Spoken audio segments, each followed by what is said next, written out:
we are looking at two high-end desktop processors. The one is the faster Extreme Haswell i7-5820K and the other is the Broadwell i7-5775c. Looking at the prices, the Haswell E is priced as $396 versus Broadwell at $377.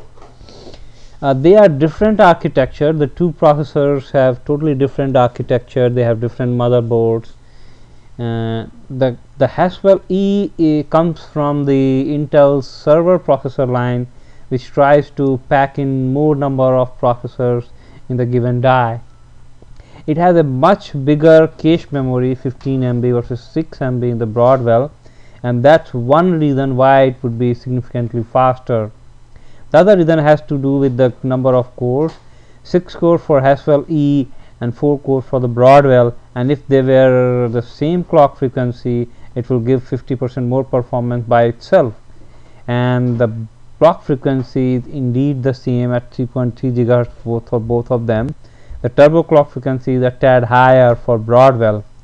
So we should expect it will not scale with the number of processors, slightly lower than the number of processors, but we should see 30% performance improvement just by 1.5x the number of cores, also because it has a greater cache memory. The third thing that you would notice difference is the number of memory channels that doubles in Haswell E, and that provides a higher peak memory bandwidth, which the applications that require a lot of memory will benefit from. The Haswell E also has DDR4 that does not provide much performance improvement, but it works at lower core voltage at 1.2 volt versus 1.5 volt for the Broadwell.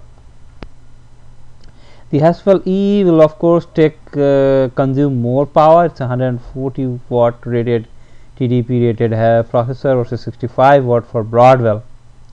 Looking at the pass mark score, we have 10,821 for i7-5775c versus the 12,995, close to 25% performance improvement in Haswell E, and that is good because you pay only $25 or so extra, even less, and in this case it's hardly $20 extra and you get 25% more performance. If you are looking for a decent good processor performance, you want to go with Haswell E.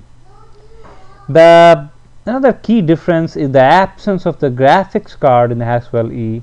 It does not have any integrated graphics card. The Intel comes with Iris Pro 6200.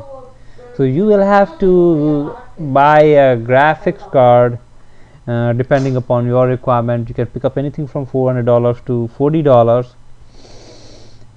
That will add up to the cost of Haswell E, and also the Haswell E motherboards would typically cost slightly more, primarily because its volume is not as high as the mainstream Broadwell processor.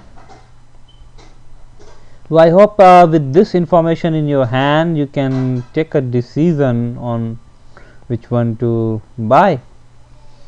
Thanks for taking a look.